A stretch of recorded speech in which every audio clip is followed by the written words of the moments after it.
This show is a member of the Sorgatron Media Podcast Network. Find out more at sorgatronmedia.com. This show is brought to you by Slice on Broadway, supporting Pittsburgh podcasting with the perfect pepperoni pizza. Production services by Sidekick Media Services. And listeners like you, supporting us at patreon.com/AwesomeCast. I'm getting awesome, you're getting awesome, we're getting awesome, yeah, that's what I said now. I'm getting awesome, you're getting awesome, we're getting awesome, yeah, that's what I said. Nightmares, I don't care, I love it. Hey everyone, it's time to get geeky, get awesome. It is the AwesomeCast, live from our frozen icicles castles at home, hopefully, because it is turning into a mess out there. I'm your host this week, Katie Dutters. I'm back again. Our friend Michael Sorg is recovering from COVID. We are hoping he gets well soon because we miss him terribly, and we don't like seeing him sick. He's a good buddy. But we're out in Pittsburgh, PA, and I'm joined by a normal co-host and a special guest this week, which is exciting. First of all, from Studio D in the Frozen D, it's the Big C, Chilla. How's it going? Actually, there's two people from the Big D. Big Frozen D. The Big Frozen D. I'm taking partial. Yeah, I'm taking partial offense to you calling it an icicle. It's more of a castle. So from Big Bank International, Chilla, how are you today besides frozen? Cold. I shoveled what little snow. We didn't get much snow. I was surprised. But it was nice having the day off. Got to spend some time helping out with the kiddo, doing the school because of the strike. They were back in school today instead of having the holiday. But I'll be back to the day job tomorrow, and just tinkering around my studio. So pretty good. And I'll be showing one of those things in my awesome thing of the week. Very cool. And then we have D from the D, Mr. Doug Derda. Actually, you're double D in the D. Triple D. Triple D. Doug Derda from. Doug Dudders. Where you're from? Where are you? Do we talk about where you work, or is that a big? Or do you have? I'm from Yinslive Barbecue. That's right. That's what you do. YinslivBBQ.com. You talk about barbecue. I heard you were going to grill tonight. I was going to, and I was also in typical Pittsburgh fashion. I have a sweatshirt on, but I'm wearing shorts, and I was ready to go outside and start grilling. And I was like, you know what? I'm going to take a look at the radar really quick just to see what the storm's doing. And we were 10 minutes away from an ice storm. I said, you know what? I don't think it's a good idea. So I brought it in. Oh, I did the cooking inside. I didn't bring the grill inside because you don't want. I wouldn't be here right now. But it was a good night. We had steaks. Ooh, jealous. I can't wait to start your delivery service. Well, if it ever stops snowing and all this ice falling, I would love to. Although I could probably slingshot some up to Chilla. We could. I'll send a sled. I'll send a sled down with a rope tied to it. Just load it up. I'll pull it back. You got it. When do you have I'm to at the get a bottom of drone? the hill. He's at the top of the hill. When do you need the drone to just like pull it back and forth? That might work. Mm-hmm. Awesome. So welcome to the AwesomeCast. Subscribe and rate us on your favorite podcast app, which helps us out a lot. And make sure you watch our video versions. We're on Instagram, Facebook, YouTube, even on TikTok. You can check us out there. And yeah, we're usually here every Tuesday night at 7 o'clock, but a little bit earlier this week. We're on Monday night because of there's an event, Fat Tuesday event that Sidekick Media will be covering. So we're on the show tonight. But usually catch us every Tuesday night at 7 p.m. on Facebook. I do want to give a shout out to our audio partners, 405 Media and Post Industrial Audio. And also, I get a shout out all the Patreons, which is great. They're at the coffee club level is Matt Weller, John Diggy DeGore, John Carmen, Cynthia Klosky. At the $1 level, fan of the show, the Mike Fedor Show, PGH Museums, Professor Buzzkill, and also Dave Popner. You can be a Patreon too and have Sorg or myself, if I'm stepping in as Junior Sorg, read your name each week for as little as $1 a month. Pretty cool. All right. I heard that John Carmen's an aficionado of cherries. Yes. Cherries with moonshine. We learned a lot. We celebrated, I guess, I don't know, being stuck inside still. That's not really a celebration. Got together a virtual Zoom and drinking session. Oh gosh, was that Saturday night with a few of us? Yeah, I think it was. Yeah, that was Saturday.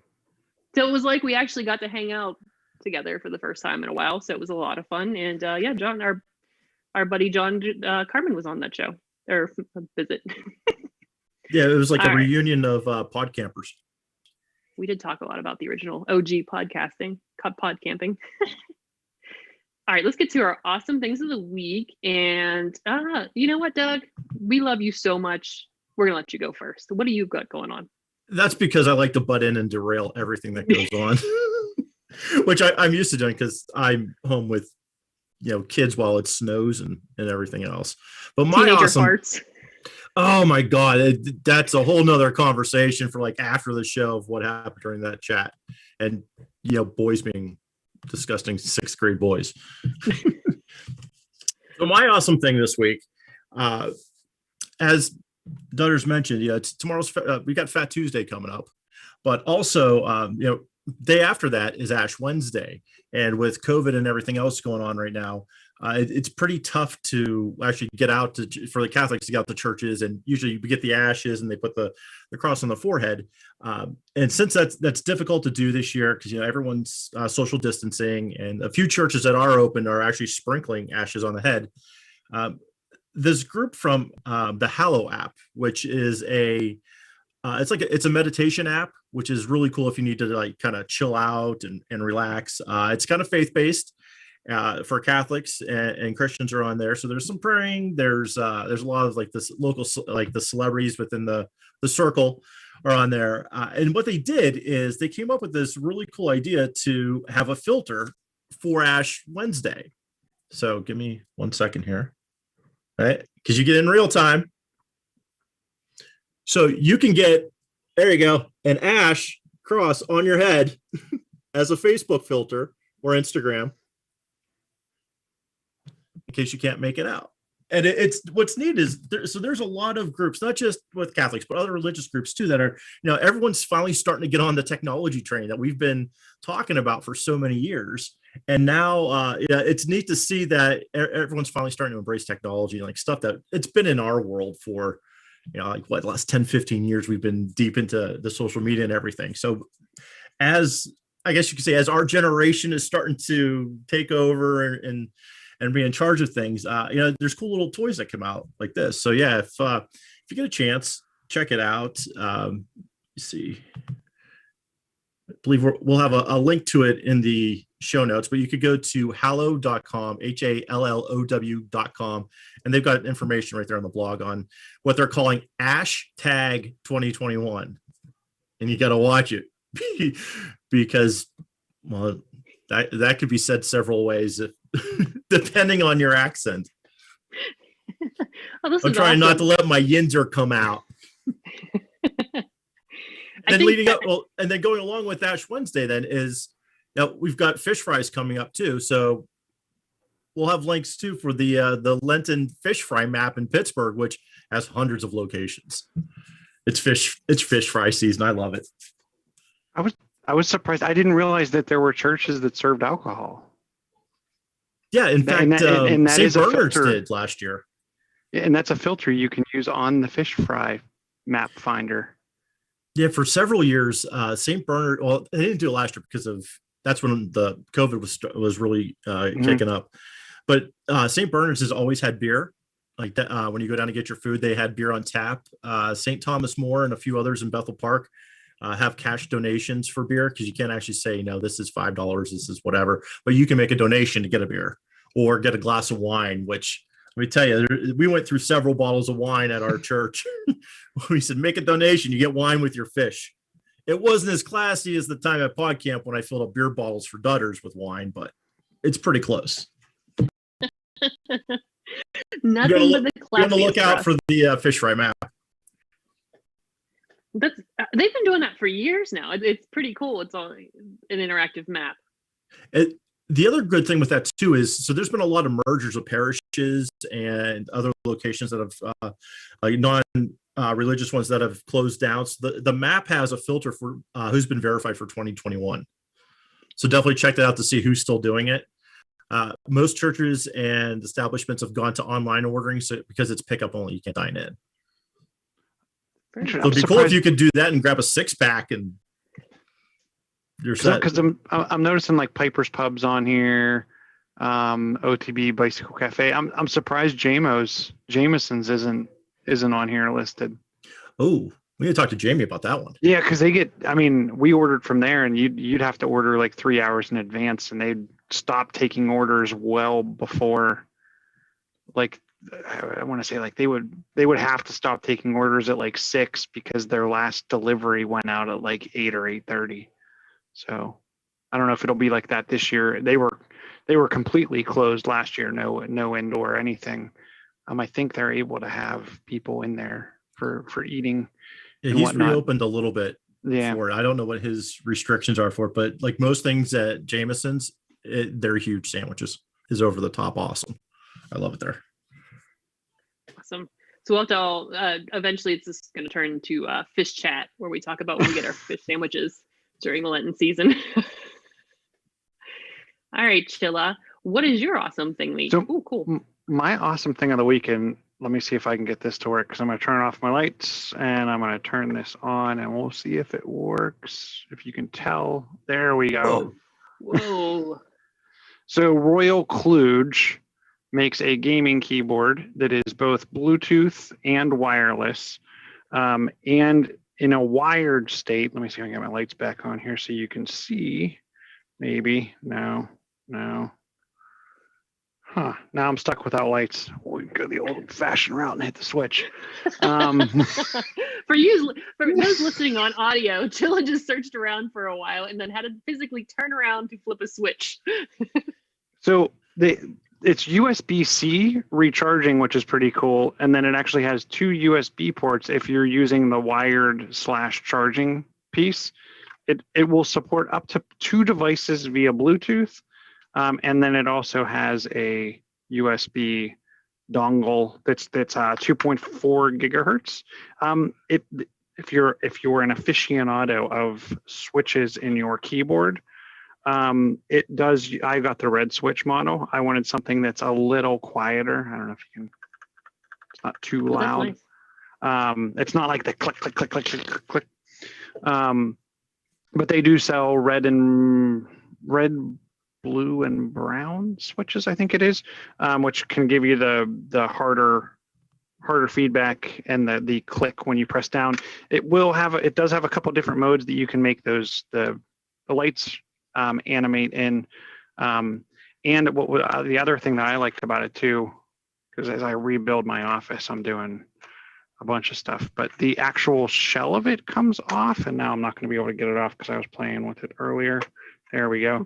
The shell comes off, and then you can actually have the light shoot out from the sides and through the keys, which I thought was pretty nice. So, and the keys are removable.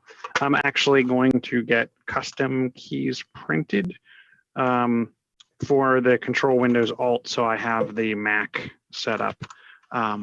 And there's a couple places online that have the keys and the different graphics to pick from for your key replacements, which I thought was pretty cool. So Royal Kludge, they make a bunch of different keyboard models. This is like the 66 model. It's 66 keys, and it's partially mechanical. Check them out. How much was that? Now you're asking the hard questions. Sorry. $58.49. That's not bad. It was $65 with a couple bucks off there, $6.50 off. I do see them get sales on occasion, but if you're looking for kind of a multi-connection device, which I have to have for the multiple PCs, without buying something that like lets me do something with software, that's a pretty average price point for connecting up to 3 or more devices simultaneously. Can you program the lights that are on there to do different designs, or? There's pre-configured ones. I don't think this model has it where I can totally customize it. Like I've seen some of like the Corsair and some of the other, like when they have like the Black Widow. There's some of them that, I mean, you can spend $200-$300 on keyboards. I think I think to get up with a fully customizable light display, you're probably talking like 125, I think, for like a pretty good manufacturer. Even the Corsair K57, that's like an RGB multi-pattern. I don't think it even has, and that was almost $80. It does not have fully customizable animations. And this is one color. This is solid. This is that solid ice blue color. But there are the ones that are obviously RGB, and then you can mix and match. And then if you really want to go down the rabbit hole, you can get all kinds of keycap replacements. HyperX makes a bunch of gamer, the pudding keycaps, their double shot setup. Some have the solid color with a translucent bottom 3/4, where only the top of the key is actually colored in. I've seen ones that I've seen actually a Mandalorian Grogo key that's actually used for the escape key. There's some pretty cool customizable stuff out there. It amazes me that how far like keyboard technology has gone since, even 10, 15 years ago. You look back at the old keyboards that we had that you could just toss them around a room. And you worked in IT, everyone, I'm sure Sorg has a huge bin of like keyboards in his house. And now, you can spend up to the price of like a Chromebook. Oh, definitely. And most of them are either they're people looking for very specific tactile feedback, or they're looking for something like the gamer, something they can show off on Twitch or whatnot. I've actually seen people on the TikToks that are actually sponsored by different keyboard manufacturers, and they get keycap shipments every week for review, and they actually have this device they put the keys in, so they don't have to keep flip-flopping them in and out of keyboards, but they'll have like the different switches so they can actually test. It's like a whole panel of switches and keys. The keyboard's it's good looking. It reminds, so I bought the Apple Bluetooth keyboard from Apple, and the click sounds are obnoxious. Like how loud I like the feedback, but the sound is just so loud that it's really annoying. And that's your keyboard has a similar look and feel and does not seem nearly as loud. Yeah, it's when you get into the when you get into the brown switches and I'm not well versed in my keyboard. The blue and brown switches are the louder, like old school PS, like the old school PS1 or whatever you would have it back in like elementary school with the click, click, click, click, click, real loud clicking. Mm-hmm. The red's a nice, soft, subtle, but it still gives like a nice pressure. That's awesome. Yeah, because you're gonna have to work and memorize all this stuff, so you'll be ready to get your keyboard sponsorship. That's what I need. Well, over in my world, today is Festivale in Animal Crossing, which is pretty darn cool. I've been looking forward to this. It was something they teased. I think January 28th was the last update, and they teased this event was going to happen. And it's something that's happened on Animal Crossing across, several versions of the game. And they've been selling things in Nook's Cranny, like there's been a confetti cannon and drums, dance platforms, like all kinds of stuff that support Festivale, and each island had their own color scheme that you could buy in Nook's Cranny. And you also go buy festival clothes, which would look very sparkly, and there was a hat and a headdress kind of thing you could be wearing. And today's the big event, Festivale, and Pgh showed up today. And Pgh is a multicolored peacock, and it's very, very fancy, very beautiful character. And your neighbors are all dancing around. The music has changed. There's confetti falling from the sky. It's a really cool thing. I wish this was more than one day. And but Pgh is in your square, and you go to him, and or you go to Pgh and you ask them, first, I guess, Pgh critiques your outfit if you're not wearing Festivale gear, which is pretty hilarious. I guess there's whole like Reddit threads of just Pgh roasting people, which is pretty amazing. And but yeah, you do some things. You collect some feathers that are floating, and bring them to them. And Pgh creates other items, like the same festival item you give them. There's also rainbow feathers, which he gives you the recipe for. And then if you give him a rainbow feather, he'll create those items with a rainbow motif. Like I have now a rainbow confetti cannon.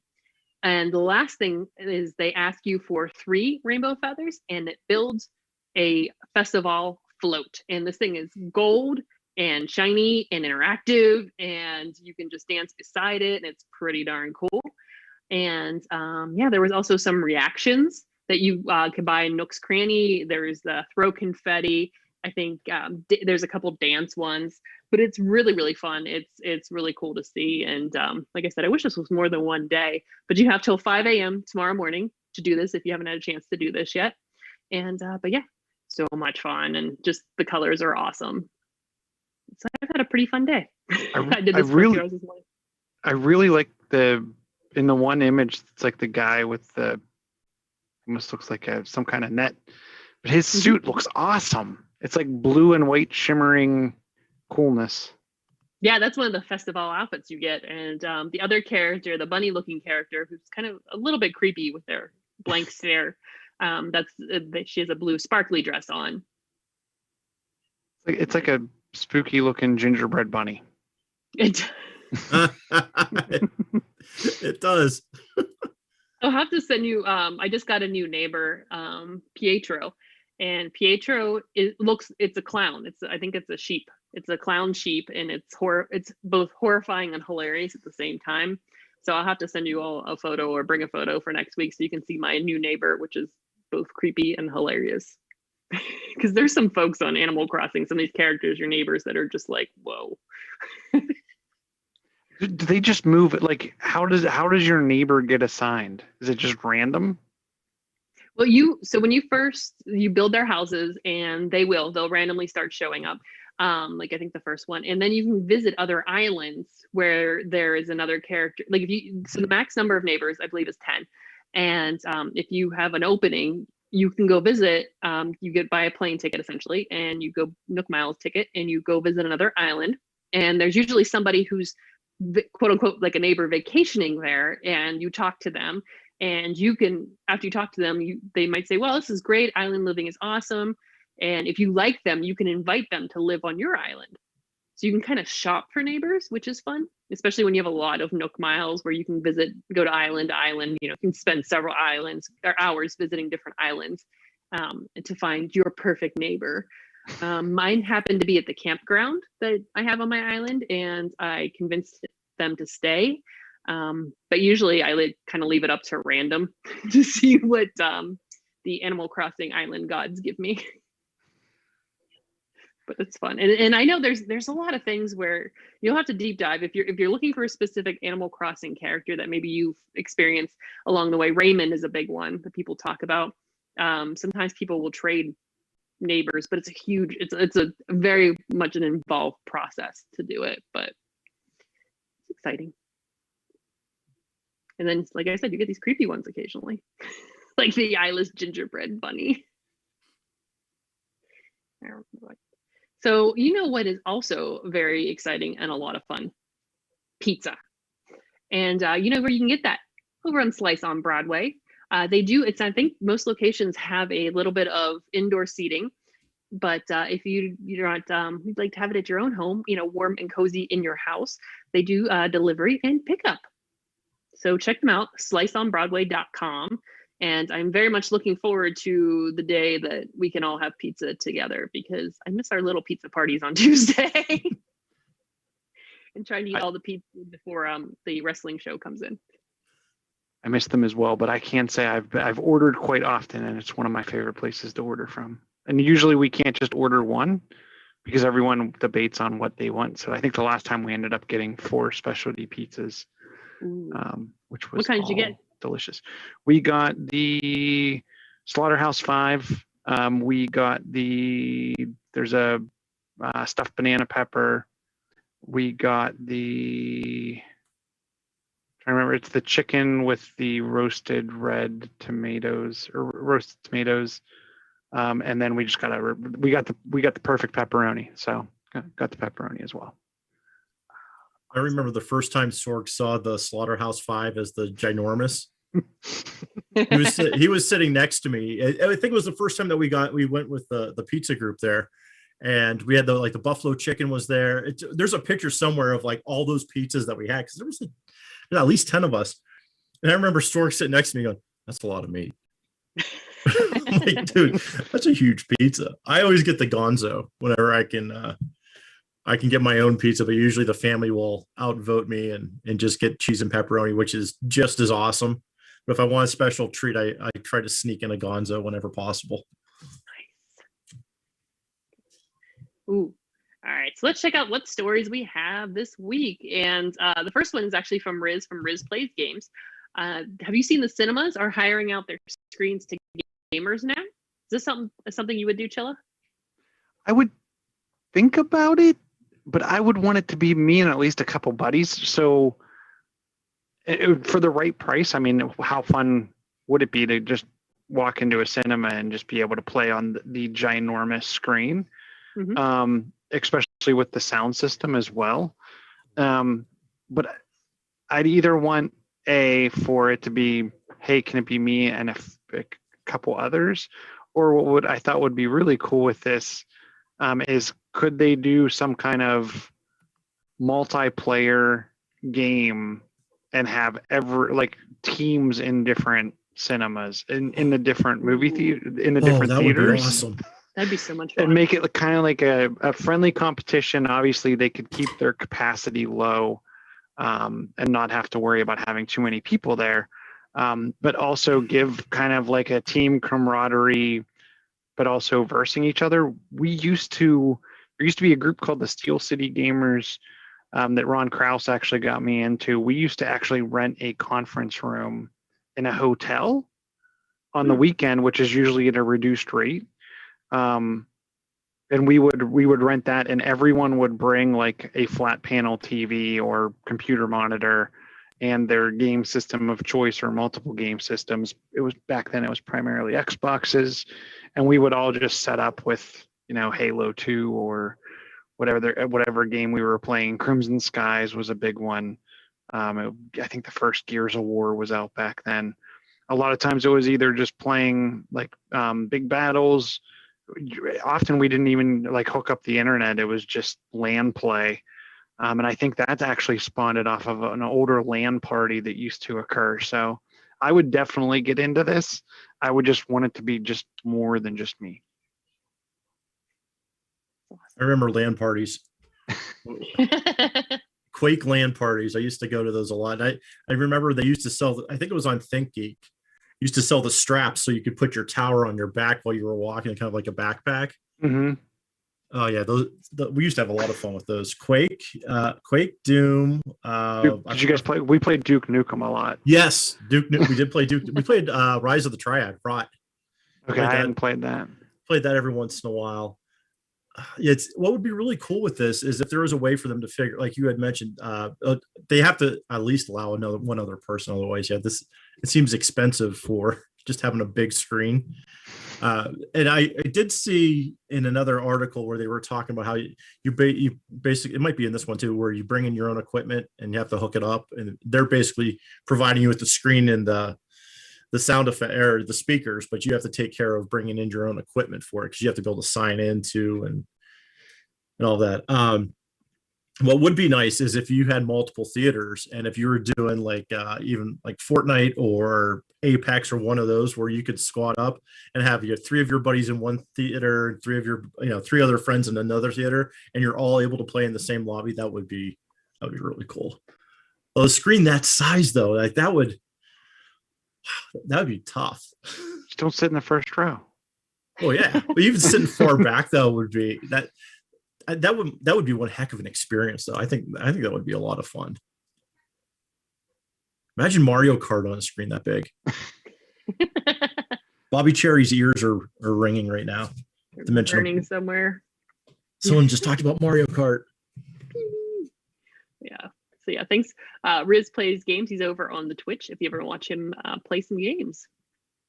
And oh gosh, so I don't know if you guys got a chance to watch this video that Sorg put in, but it's a quote unquote drunk Lara Croft promoting the 1998 Tomb Raider 3 game.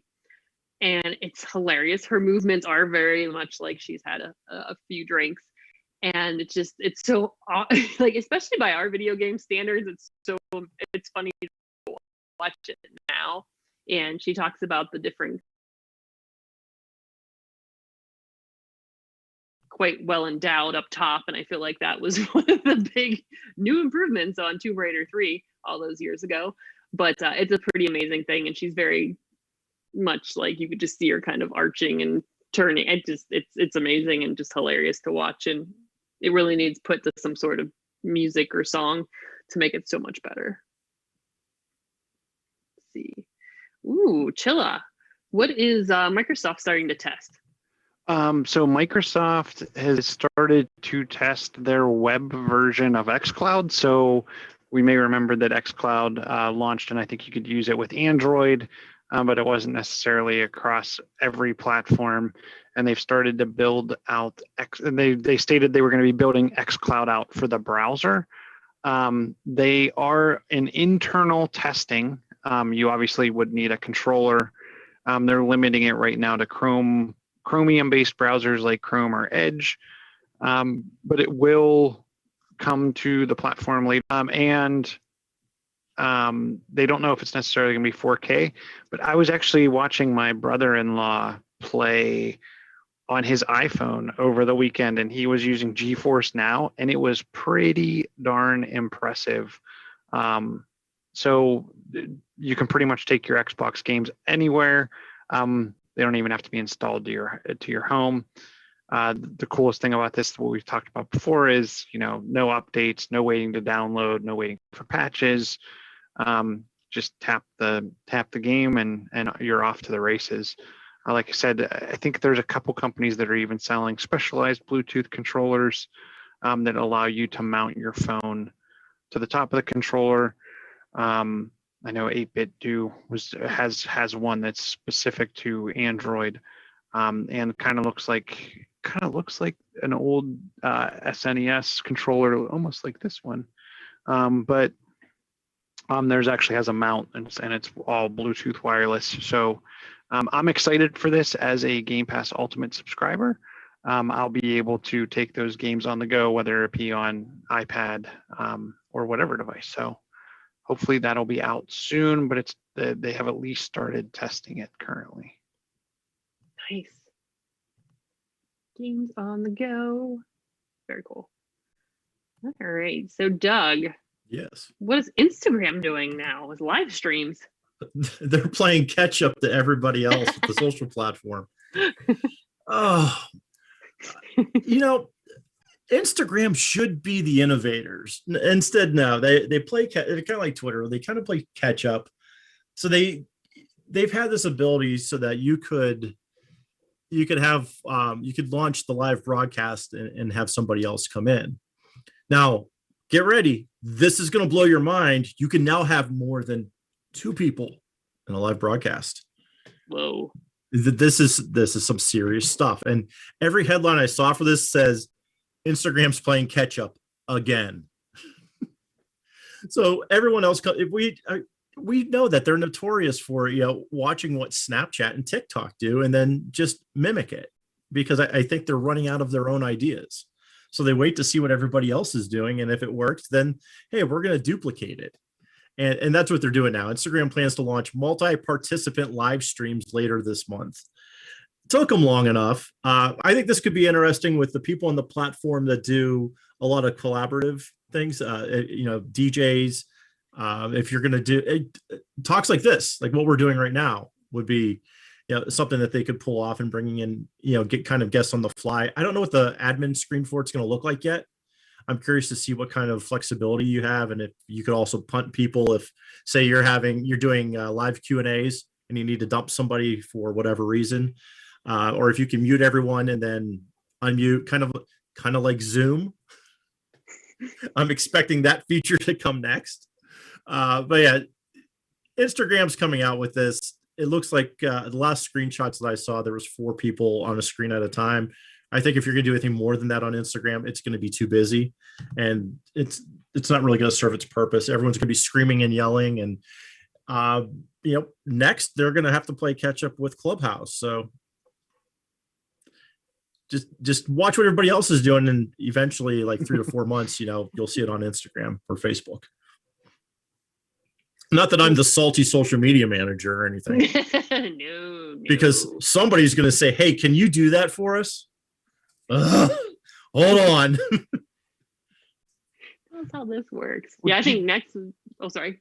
Do you think they'll end up looking to buy do you think companies like Clubhouse will end up getting purchased, or do you think they'll continue on their own?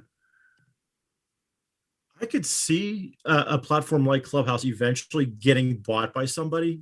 We always said Instagram was going to get bought, and you throw enough money out at these companies. The Clubhouse has only been around for what, like not even 2 years, I think. Dutters, you're the big user of it. You might know. Did they just come out, and was it April of last year that they came out? Yeah, it was mid. I think it's been a lot, at least within the last year or so. Yeah. So it wouldn't surprise me if it's the latest and greatest thing. Somebody's probably already making them offers, and they're not even on Android yet. So they'll find a way. I didn't know. Yeah, it's only on iOS, but they had said that they're coming out with an Android version. So either someone's going to wait for them to do that, and their stock goes up even more, or they're going to buy them now and have their own developers figure it out. Yeah, looks like they were launched in iOS in April 2020. You did remember that correctly. I couldn't remember if it was 2020 or 2019. I knew it was sometime recently, but 2020 itself felt like 3 years. So, well, my dates are all messed up. We have no idea what day it is, and we have AwesomeCast on Monday this week. This really messes up. AwesomeCast is on Monday. We've got ice storms. Texas is frozen. Yeah. Yeah, I can't even explain what's going on anymore. Just chaos, additional chaos, new chaos. So a couple of weeks ago, I think it was at the end of January, we talked about a dating app, a S'more, if you remember. Doug, you were not here for S'more. But essentially what S'more did was it blurred the video until you hit a certain number of like conversations with a certain person. Like if you matched with someone, you had after a certain number of conversations, you both were okay with it, the video would eventually unblur so you could see what the person looks like. It's an anti-superficial kind of filter. They're calling it on dating apps. There's a new one. Well, I guess it's been around for a little bit. It's called Jigsaw. And it's big in the UK, started expanding in the US. There's like 50,000 users in the US. They just got $3.7 million to expand that 50,000 to much more. And the way they do their thing is they literally put jigsaw pieces, like puzzle pieces on the person's face that you're communicating with. So after you've had a certain number of interactions with this person, like each time a piece is removed till you finally get to see what they look like, which is kind of a different take on the anti-superficial. So we're going to learn about these people, who they are before we see what they look like. But it's a funny, if you see some of the pictures, it's funny to see what people look like. But do they wait till like the very end to show the face so that you see like everything else, or can you say, show these certain pieces first? It looks like so over the first 6 messages that's what they consider meaningful conversation. When you get to 7 messages, that's when you're fully revealed. So it's just kind of like little by little. And that's so they've done some testing, and apparently that's the number that is tested and is the sweet spot for their users. So it's kind of interesting to see this. It's like more of like, they're calling it like a gamified twist and a slow reveal. Well, when you first said that, I thought this was going to be like a love connection for fans of the movie Saw. There might be that out there. We don't know that specifically. So let's see. Oh my gosh. Did you guys check out this radio app? It's radio.garden. Amanda from Bold Pittsburgh shared it. And what you can do with it, it's like Google Earth, but you're able to listen to radio stations throughout the world. Like there's a bunch of little green dots in each country, and you're able to listen in and to see what they're listening to each, at that particular time. So you can listen to the Mikey and Big Bob of other, the Italian Mikey and Big Bob. I feel like that would be a thing. Oh, please tell me that's a thing. I want to hear that. It's well, I think it was last week we talked about big birds from around the world. There's different Mikey and Big Bobs from around the world with little mustaches and berets and brands and Mikey and Big Bob worldwide power rating. Which is the best Mikey and Big Bob? Top 5 Mikey and Big Bobs. But so it's a pretty cool app, and it was nice of Amanda from Bold Pittsburgh to share that, and you can kind of just listen in music, or whatever they're talking about, which in a fun way to do that. Oh, this is something funny. So, as you may know, our friend of the show, Kim Lyons, we like to drop in some Kim Lyons stories from The Verge. She had an article about DoorDash acquiring Chowbotics salad robot. First of all, I didn't realize there was a salad robot. I don't think we've talked about this yet. But there's a robot that builds salads, and also it can build cereal and poke bowls, and it's pretty fancy. And it's apparently popular like on universities, hospitals, grocery stores. You can find this Chowbotic robot. I don't think it has a name besides Chowbotic salad robot. But DoorDash has definitely invested in this particular company because there's been a lot of conversations of like, what is DoorDash going to do to expand, hopefully once, knock on wood, when this pandemic ends, like what's DoorDash going to do? Because obviously they're going to lose a decent amount of business because we'll be able to leave the house and visit restaurants. But they're like these robots that are able to build salads that restaurants can buy, and you just hit buttons and it builds the salad. And you have no idea if your salad was built by a human or a robot, if it really matters to you. DoorDash was all over NASCAR yesterday for the Daytona 500.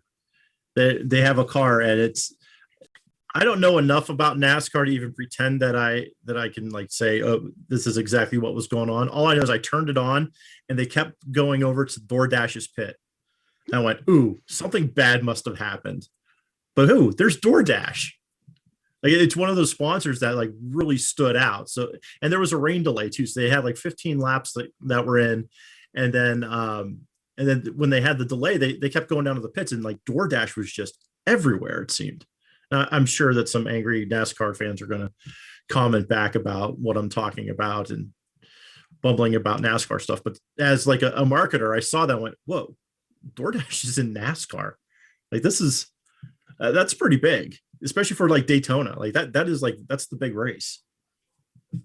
So they're definitely making a play, not just with delivery, but like they're hitting different little touch points all over the place so that that logo is getting out there. That's so wild. Yeah, that's one of the last places. I mean, I would never, I don't know, like anybody can sponsor a car, I guess, but it's just wild, like, because you don't see DoorDash out there like that. I don't think they sponsor anything else. Like, I can't think of any other sports teams they're involved with. Give it time, and I'm sure the Pens will have it on their ice. Yeah. So, speaking of things on their ice, is it digital? Yeah.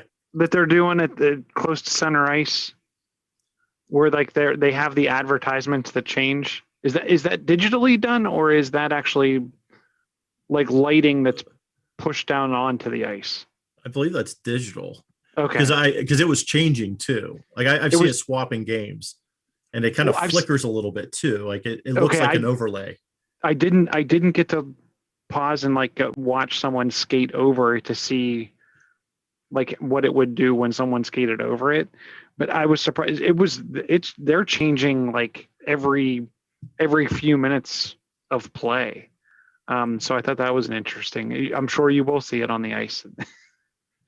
When I first saw that, it reminded me of how the NFL has the yellow line for where they have to go for first down. I think it's similar to that, and it's okay. It just started this season, from what I remember. I don't remember that last year. Yeah, I don't remember being out there. And I was wondering, I wonder if they got a big patch of green out there, like they do with the Pirates, because the Pirates, like the banner behind home plate at PNC Park is green. It's a green screen, or at least it was at one point. And then they just flip different ads on there depending on who was doing the broadcast. So I'm like, wow, that would be really weird if whenever we get to go back to games, you see a big patch of green on the ice. But I'm sure it's just an overlay. Yeah, because the boards itself, they had the digital advertisements that would change that you could see while you were at the game. But like the on ice stuff is like probably just them trying to see what kind of money they can make before they can get fans back in. Well, and I think it might have been Washington. It was either Washington or the Islanders. The board was like the white balance on that was off compared to everything else. So when you would go by it, it was like, like in your like. So bright, and then everything else was kind of dark and faded around it. So it looked really bad, and it was only at one of those arenas. I just remember that sticking out. Like, well, that's like like an 80s style bull, digital board that they just stuck out there that blinds everyone. And it wasn't balanced on the TV. And every time that they played that team, I just remember I always looked for it. I wouldn't put it past the Capitals if it was them, just because I like hating on them. Not as much as Philly, but it's so wild, like having our just playing our big rivals. Every game is like a rival game, which is both awesome and depressing when we lose. Too. It is. Our division's real rough too, in case you are familiar with the NHL. The division that the Penguins are in is a pretty rough division. It likes to beat up on each other. We'll start seeing things on injuries. It makes it tough on fans too, because we're like, I work with people from Philadelphia, and we're always ripping on each other because of hockey. And we're like, you know what? Didn't we just play you? Like, I liked it last year where we had a break in between. Now it's like, oh, great, another home and home game. Oh, we've got Philadelphia like 12 times this year, or whatever it is. I'll still always hate on Philly, though. You have to. Yeah. All right. Did we hit all the stories? Was there anything else I missed we wanted to talk about? I think that's most of them. There's one thing I wanted to bring up really quick that I tossed in there last minute. You might not have seen. Going back on the social front, LinkedIn is rolling out new admin roles on the business pages. And, I've had a love-hate relationship with LinkedIn. It's like, it's a necessary evil is what I call it. And I feel bad saying that too sometimes, because I have friends that work for LinkedIn, but I'm like, God, like, you guys have got to fix some of these things. So they came out with this new thing called Super Admin. And if you ever needed a platform that was really playing catch up with everyone else, it's LinkedIn. But it's one of those that if you can use it effectively, it's a great tool. It's a great business tool. So what they did is you now have a super admin title for your business page or your showcase pages. And super admins have the full functionality on the page, including the sole ability to manage the other roles. So you really are like super admin, super user. The other roles that they have on there is there's a content admin, there, which handles pretty much all the content that you're going to be posting, live streams, events, stories.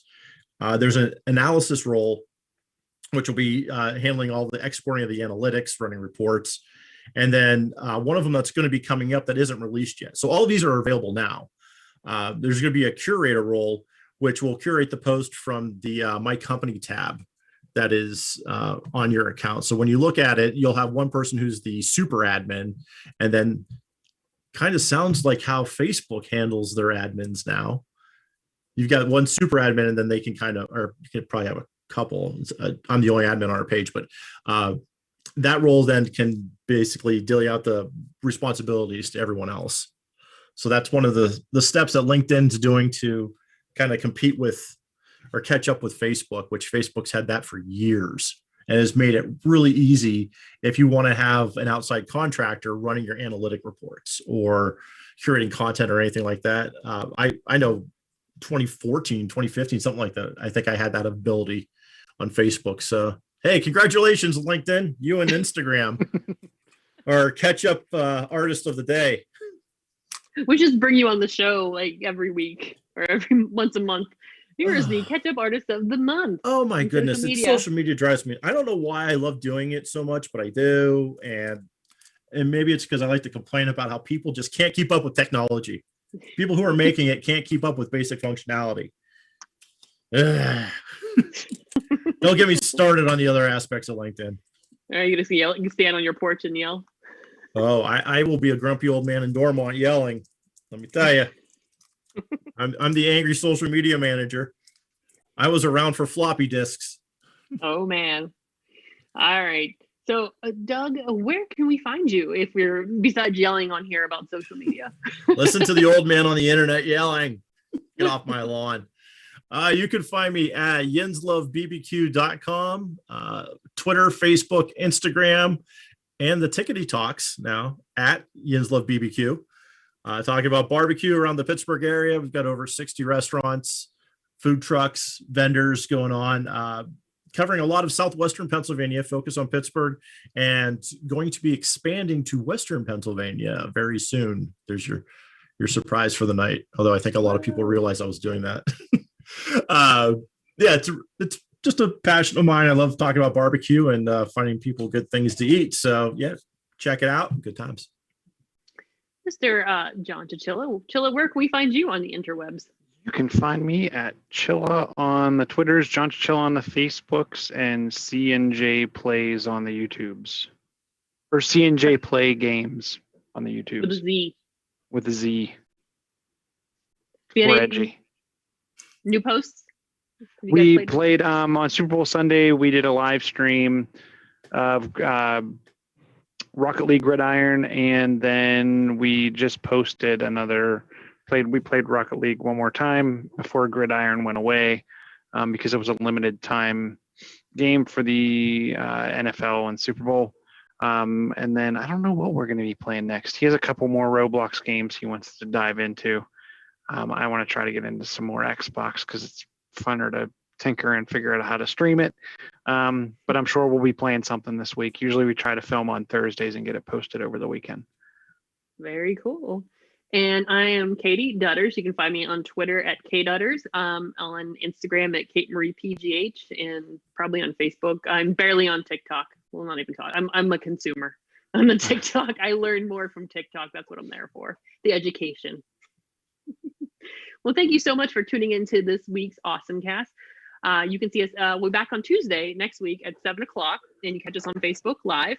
Also, follow us on AwesomeCast on Twitter, Facebook, and TikTok, and so you can see what we're up to each week. And so, yeah, thank you so much for tuning in. You've been our awesome audience. Have an awesome week.